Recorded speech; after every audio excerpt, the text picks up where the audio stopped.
اللهم في يوم الجمعة فرج همومنا واجبر خواطرنا وأسعد قلوبنا. اللهم امسح عنا أوجاعنا، اشرح صدورنا، أرح قلوبنا. اللهم أنت رب المستحيل، اللهم أنت رب المستحيل.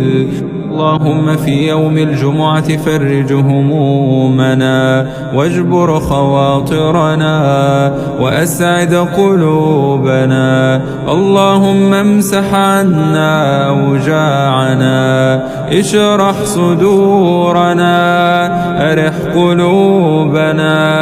اللهم أنت رب المستحيل، اللهم أنت رب المستحيل.